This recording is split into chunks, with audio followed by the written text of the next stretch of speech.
Hello, everyone, and welcome to the Green 19 podcast. I'm Dominique Yates. I'm joined by Ryan Wood and Tom Silverstein. Guys, let's not take too much time. We've been traveling from Dallas all morning and after a weird game. That's pretty much the best way I can describe it. An overtime shootout. The game ends in a 40-40 tie between the Green Bay Packers and Dallas Cowboys. Just hearing 40 points alone, especially from the Green Bay side, I would have figured the Packers will win this game, but that did not happen. And Ryan, I'll let you start off. What do you make just of what happened Sunday night at AT&T Stadium? Well, first of all, Dominique, let's explain to the good people who loyally listen to us why we did not have a podcast out first thing Monday. Covering a road night game that ends in a tie.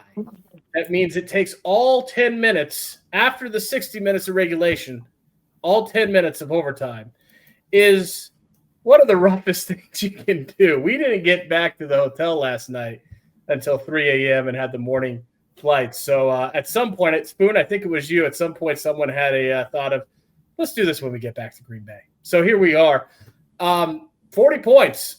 Well, they gave up 44 the first 3 weeks. So, yeah, I didn't see that happening. If you would have told me going in that the Packers were to score 40 points on the Dallas Cowboys defense, I would have believed that because I don't think the Dallas Cowboys have a very good defense. I mean, I picked it, I think I picked the Packers to win 29-17. I thought they'd be right around that 30-point mark. I would have believed 40 points. But if you would have told me that, I would have also told you in response that the Packers were winning that game by 3 touchdowns. The fact that they also gave up 40 points after giving up 44 points the first 3 games, yes, to the Browns, but also to the likes of Jared Goff of the Lions, Jay Daniels of the Commanders, that was unrecognizable. So I know for me, I can only speak for myself, I'm a bit confused what this team is. I wrote after the game, nobody expected a tie, but in a lot of ways, that's kind of like the perfect way to describe this team through 4 games going into the bye. They are sometimes great, sometimes terrible. They are consistently inconsistent. They do a lot of things really poorly until they do other things really well. They are dead even. That's what this team is. They are a tie, and they have to figure out on the bye week how to make that better and fix that. So, Spoon, just what are your takeaways and thoughts on the game that the Packers played against the Cowboys? Well, for my third take here, 2 of them have been edited out. Technical difficulties. Technical reasons. Kind of like part of the Packers game should have been edited out. I just feel like they're a team that hasn't really figured out how to be great. They have some of the makings of a great team, but they can't finish off teams. They can't win games when they don't play their best. They're still making critical mistakes that are preventable.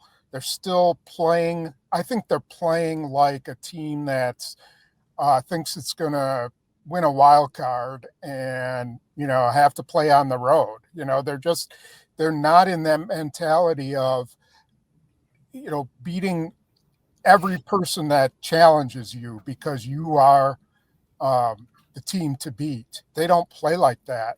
And they have to figure out a way to play like that because they shouldn't lose to the Cleveland Browns and they shouldn't have lost to Dallas. I'll give all the credit to Dak Prescott because he played an amazing game. I mean, he was the MVP on the field. But, if you can't kick an extra point and you can't return a kickoff for anything, and you make dumb mistakes like try to get a first down on 1st and 15 at your own 30-yard line with 21 seconds left in the half, then that's on you, So that's their problem right now. Yeah, you're right. I mean, that's what the great teams do. It's 13-0. I mean, through the start of the game, the Packers, you could say they kind of turned it into a home game. Like, it was loud. The fans were into it. That's when you make the extra point. Number one, you don't get it blocked. And then your defense plays more free and more loose and can just fly around. You score again. Like, that's what the Lions have done throughout these games. That's what the Eagles do. Like, that's what the great teams do. You put away a team and you don't look back. this Packers team just hasn't found a way to do that. And really, after that block extra point, you could just feel it's like a bubble just kind of popped and it let out so much air. And that really was the name of the game. So for you, Ryan, offensively, what do you make of, you saw 40 points, but what are your thoughts on how Jordan Love kind of responded after he played against Cleveland and how they were able to finally get the run game going late in the game? What it kind of reminded me of was when you go early to a Major League Baseball game and you watch batting practice. You have these great hitters that are getting tossed softballs and they just smack it out of the park one after another. That's kind of what the Dallas Cowboys passing defense is. It's batting practice. And Jordan Love, to his credit, who is playing outside of one terrible interception in Cleveland, playing at a very high level this year, he treated it like batting practice. It was easy, right? So I don't know how much to make out of it going forward because there are going to be much fiercer defenses, specifically pass defenses, that this quarterback and this offense play throughout the season. They took care of what they needed to take care of. They saved the game. Micah Parsons pulled Jordan Love aside after the game, and he thanked them for saving their backside. Because, again, that defense giving up 40 points it was on nobody's bingo sheet. Nobody had that coming. Certainly not the Packers defense themselves. So, they had an idea of, okay, if Jordan Love didn't ball out, they lose that game. And it's a game they should not lose. But ultimately, when there were laws, I think they still need to figure out how to really prioritize Tucker Kraft as much as possible. He is their best player.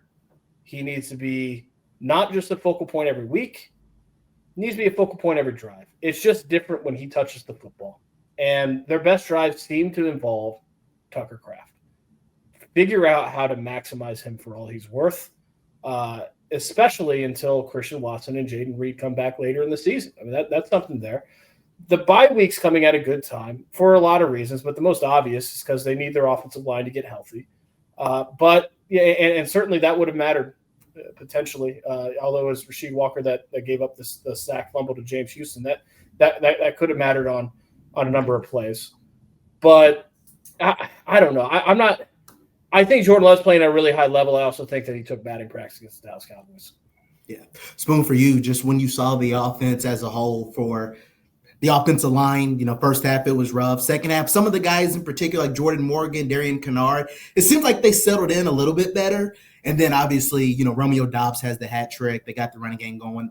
Obviously we can talk about the game management coming up, but just overall, what did you kind of see from the offense? It shows you what Jordan Love can do with protection. When he's protected, he is an outstanding quarterback. He will find receivers. He's got the arm. He's patient. He knows how to go through his progressions and figure out who's the open guy. But when he's under pressure, he's not there yet. Dak Prescott was under pressure quite a bit. He wasn't getting sacked, but he was getting the ball out of his hand. Now, part of that was their game plan, too. Early on, LaFleur had a great game plan. They just ran screens. They knew the Cowboys were going to be hard charging up at, trying to get after Love, keep both safeties back, which they do. And they ran all these screens to Jacobs, to Kraft, to Golden, and it was very effective. And then after they scored 2 touchdowns, it's almost like they didn't know what to do. Like, okay, we expended this great call list, and now what do we do?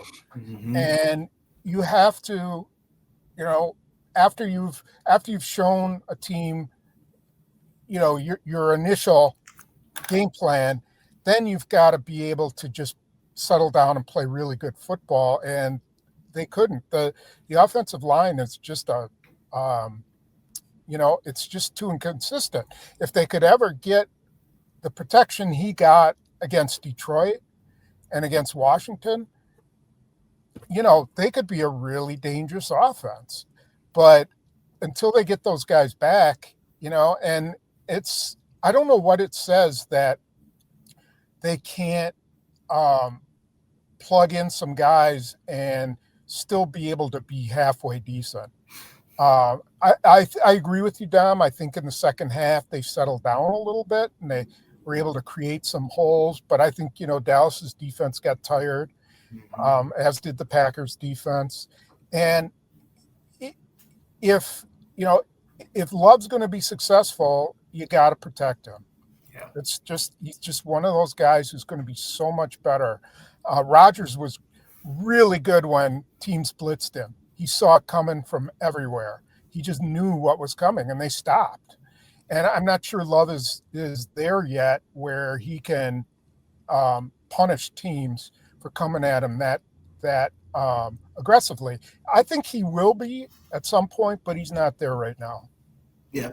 For both of you guys, and Ryan, I'll let you start it off. I don't know what was more confusing when you talked about game management at the end. For one, that there was just zero sense of urgency. But I was also just as confused, I think, listening to Matt LaFleur's comments after the game. It was just kind of like, I don't know what the deal was. What do you kind of make about just that lack of urgency from the game management and just throughout points in the game? I think that ultimately at the end, Matt LaFleur and the offense were too slow in their operation. But I do think it's a really interesting position for them to be in there because on one hand, you want to make sure that you give yourself enough time to get 7. On the other hand, if you do not get 7, you absolutely do not want the third and final possession of overtime after a field goal, it's tied, to be Dak Prescott with the football in his hands and the Cowboys having a chance to win the game. So there's a balance to strike there. Now, I thought that for the most part, they ended up striking that balance pretty well until – because at some point you have to decide, okay, we're in range now for 7. Let's go. They seem to do that with the no huddle, and they seem to flip that switch at the right time, and then they didn't. And then they went to the screen, to the check down, and that's where they lost me in terms of what they were doing because that was the time to be aggressive, to go get 7 and forget the clock. Speed it up, hit them with everything you got. Don't worry about giving up a third and final possession. And they didn't have the urgency. Matt LaFleur said that the communication has to be better between him, the sideline, and Jordan Love, and then Jordan Love in the huddle.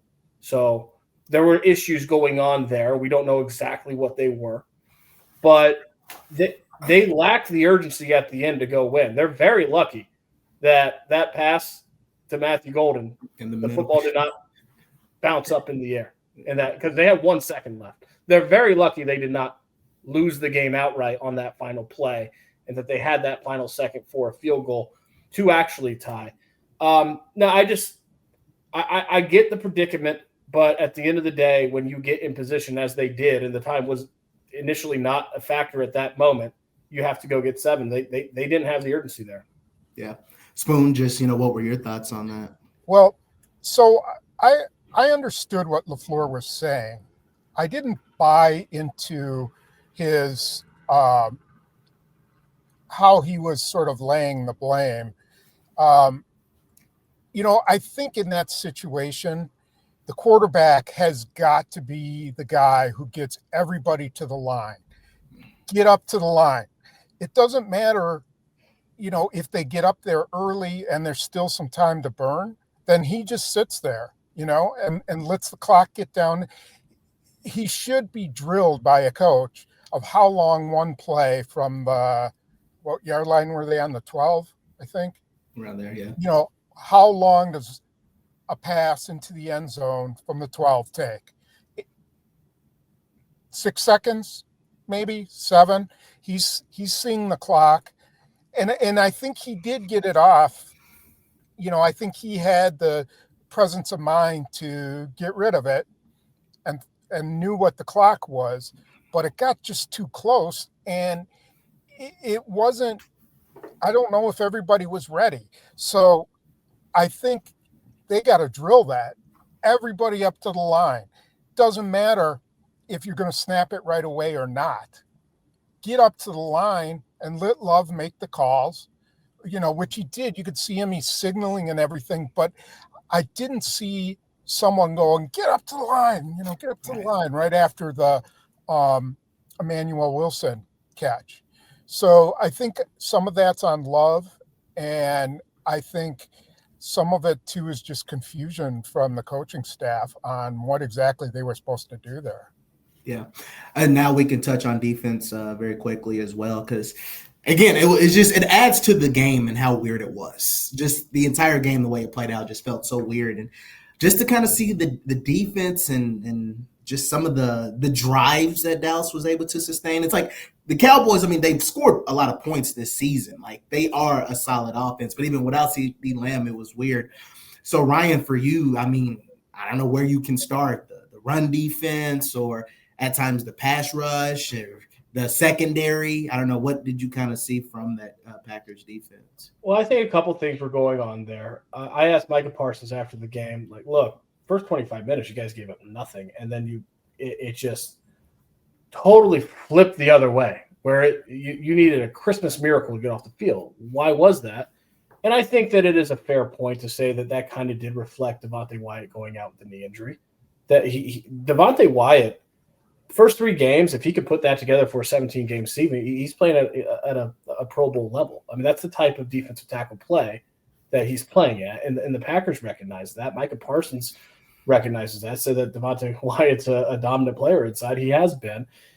It was week 4 last year against Minnesota after a really good 3-game start that Devontae Wyatt had the high ankle sprain. And then he wasn't the same guy. It derailed his season until December.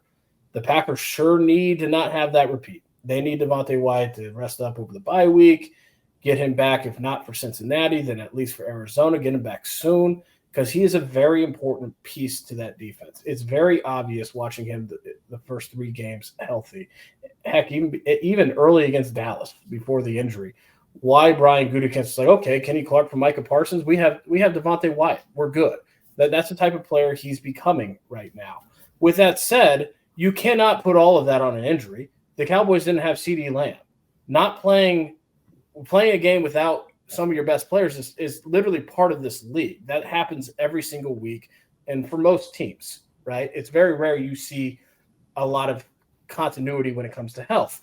So that can't be an excuse. You have to adjust. And I'll echo Spoon. I think Dak Prescott, 2 really good quarterbacks, Dak Prescott and Jordan Love. Dak Prescott was the more impressive quarterback, not because of the numbers, but because pass protection, it's like stolen bases in baseball, right? For years, everyone's like, well, you're stealing off the catcher. No, you're stealing off the pitcher.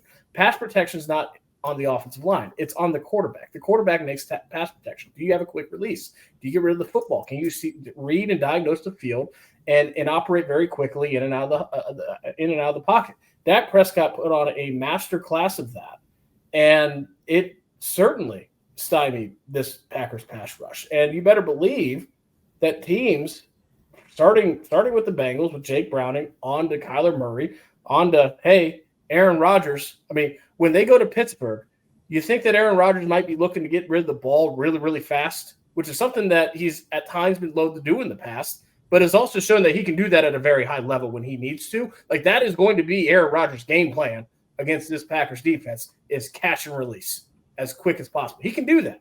So that's going to be the game plan from here on out until the back end shows that, hey, you can press man, you can get up in receivers, you can disrupt the timing of routes, and you can cover like that, because they didn't do that on the back end. They way too many freebies against this Cowboys offense, even without CeeDee Lamb.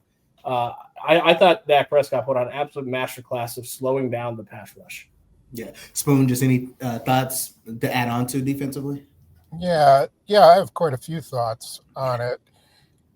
Number one, Dallas had a great plan against Micah Parsons. I mean, they knew what Micah Parsons did well. They know what weaknesses that he has.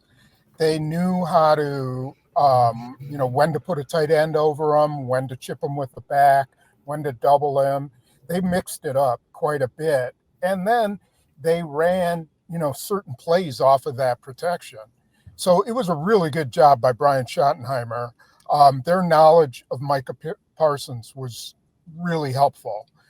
The other thing is that the Packers played scared. They were I think Hafley was terrified about George Pickens on anybody but Keyshawn Nixon.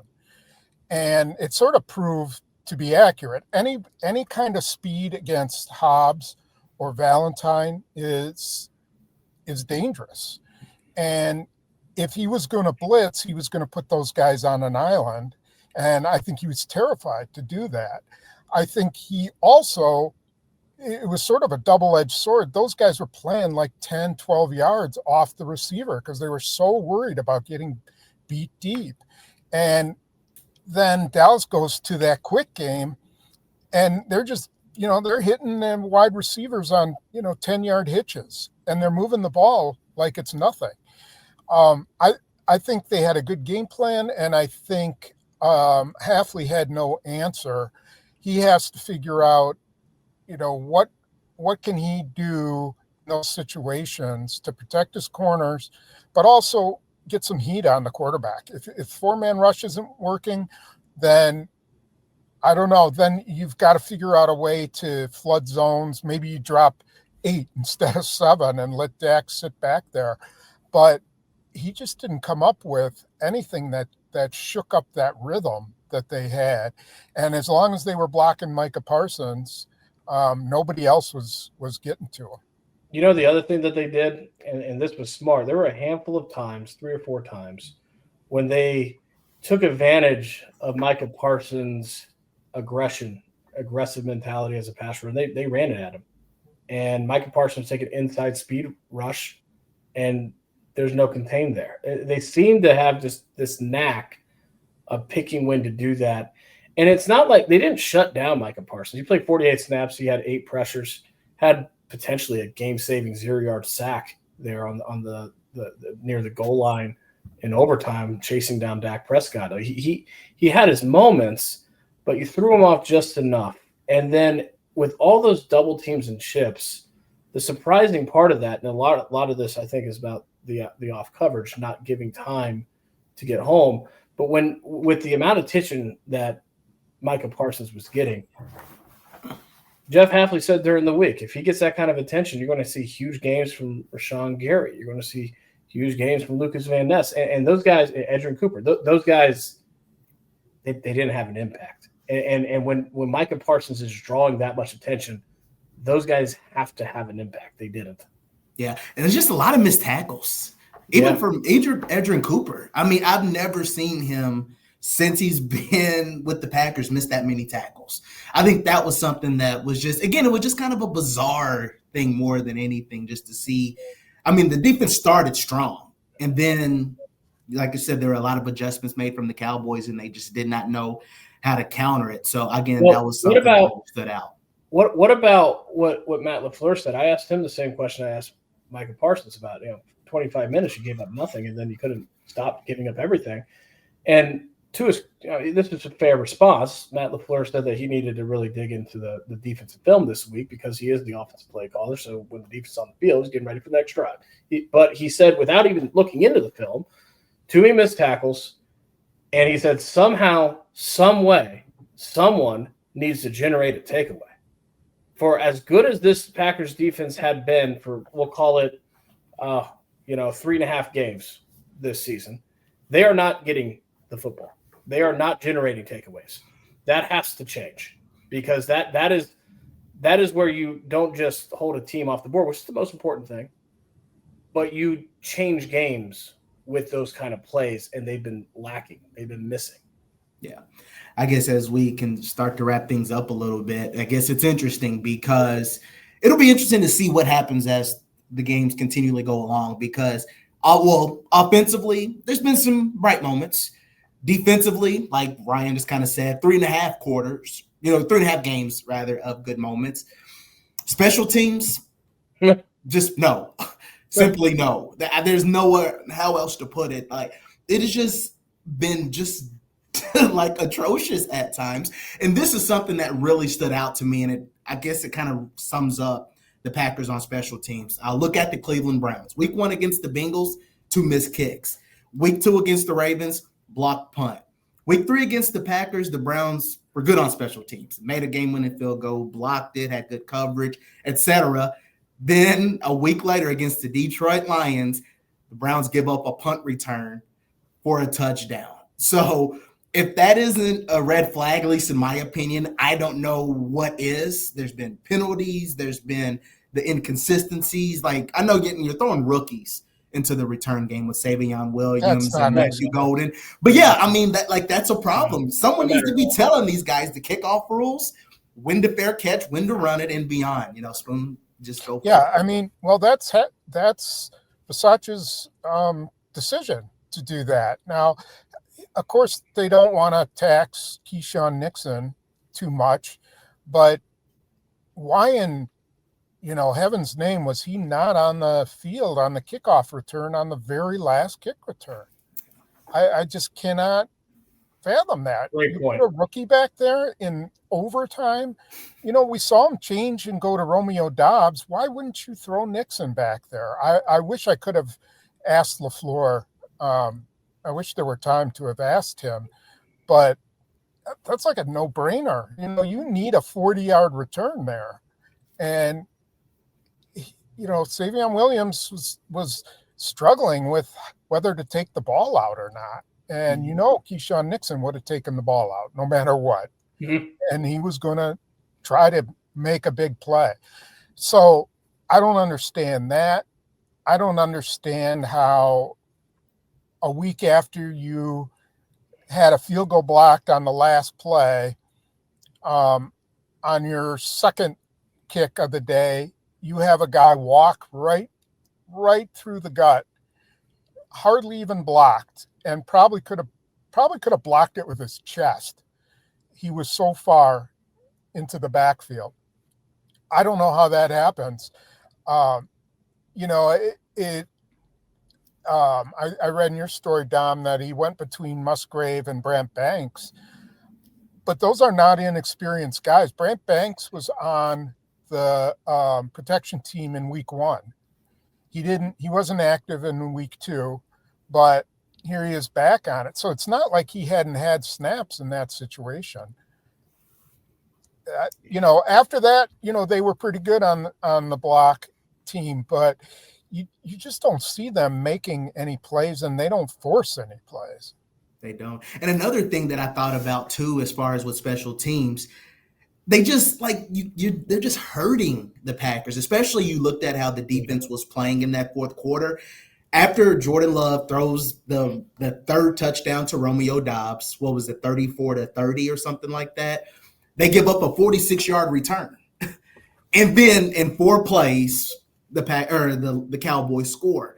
I don't know what else to say. They're killing them right now. That whole side got caved in. I don't know what happened. I really want to look at it again, because either someone got out of place or the Cowboys just had a great plan of making it look like it was going left, and then he took it to the right. Because if you look at it, there's just a tunnel, right down that sideline. And, if McManus doesn't make that tackle, I don't know. And they're lucky he didn't get hurt. I mean, he was shaken up, but that would have been something if he had gotten hurt, Yeah. Well, the good news is it's not like the Philadelphia Eagles have good special teams or anything. Oh, wait. Last week, they literally win a game on a blocked field goal against the Rams. And then what do they do this past game? They open with a blocked punt touchdown against the Bucs. The Eagles are the team that the Packers and everyone else in the NFC are chasing. Can you imagine? Right? I mean, the difference in the two special teams units are astronomically light years apart right now. If they have to go through Philly to get to a Super Bowl this year, stop me if you heard this before, Packers special teams might end the season. Yeah, there's no other way to put it. So as we wrap it up, guys, any final words, final thoughts before Spoon can finally get home? Yeah. Go ahead, Ryan. Go, Ryan. I think that what we've seen the last 2 weeks is the difference between a team that has the talent to be great and an actually great team, right? The Packers, there was a lot of excitement. Jordan Love's third season as a starter, back-to-back playoff appearances with the league's youngest roster, and then you add Micah Parsons. And I think that just automatically everyone kind of expected, well, that's the missing piece. This is a great team now. And I'll even put myself in this mix. I forget that young teams have a rite of passage. They don't just get automatically crowned, even if you add Micah Parsons. You have to go through that process. And I have no idea if this team will or not. What's very clear is that they haven't right now. Now, I've been thinking a lot going into this week 5 bye. Last year at this time, the Philadelphia Eagles were 2-2. They had just lost 33-16 in Tampa Bay. They went into a week 5 bye. They were on nobody's real radar as being a dominant team in the NFC. And then they win their next 10 games out of the bye, and they end up winning the Super Bowl. I really feel like that more than anything, even more than getting healthy and resting up, that is the reason why this bye comes at the right time. Usually no team wants a week 5 bye. It's way too early in the season. It's a death march after the bye. But this team has to figure out, they got to look themselves in the mirror, man to man, and they have to decide what kind of team they're going to be. Are they going to be a team, the last 2 weeks, they got the best of the Cleveland Browns, who were 0-2, fighting desperately to avoid going 0-3 at home. And then they clearly got the best of the Dallas Cowboys, who knew Micah Parsons was in the building. And for all the conversation about Micah Parsons' return, the Cowboys also had something to prove, and they were also at home. And that's not an excuse for this team, because the reality is that in neither situation, in neither game, did the Packers match the urgency of the Cleveland Browns and the Dallas Cowboys. That's where they lost the game. They did not have the urgency to go out there and take it. And that's something that at this point, you don't see a Philadelphia Eagles doing, right? You don't see a great team, a championship material team, lacking the urgency, lacking the execution to go out there and win a game. That is what makes a great team, not just talent. You have to execute it. We've not seen that from this team. They are not a great team right now. What they are is a tie. There's great moments, there's bad moments. They have great talent, they have poor execution. You can't have it both ways. So they have to figure out in this bye. And look, let's be honest. Coming out of the bye, the schedule opens up in a way that there's winnable games. They can go on a win streak, but just because they can doesn't mean that they will. They have to decide that's the kind of team they're going to be. And if they don't, they won't be that kind of team. It really is that simple, but they have not gotten to that point yet, and they need to. Yeah, basically they didn't play lights out like this room that I'm in right now. There were no lights out. Spoon, any final words or thoughts?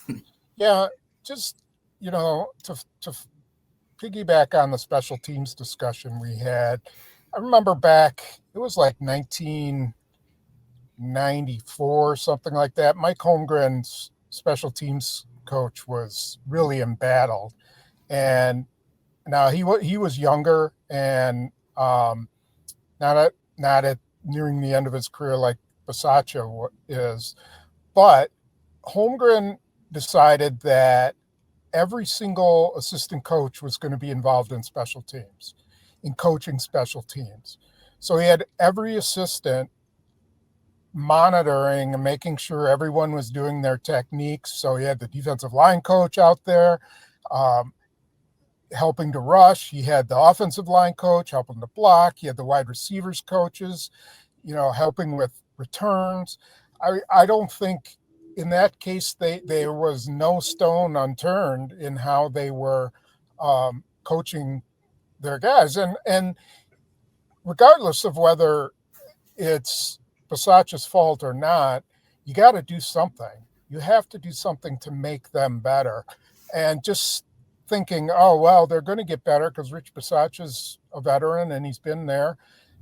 I don't know if that's a winning formula. I think sometimes you got to take some drastic measures, and getting all those coaches involved might be it. I don't know. It worked back then. It just made me think of it while we were talking about it, how you just have to do something. Yeah. Hey, Spoon, what's the definition of insanity? Continuing to do the same thing and expecting a different result. Yeah. Yeah, I mean, that's the best way to put it. Because, like, it's technique that we're talking about. We're talking knowledge. It's like, are they telling Savion Williams, this is the landing zone? This is what happens if the ball bounces into the end zone compared to when it's in the air. One, you can go to the 20-yard. One is the 35.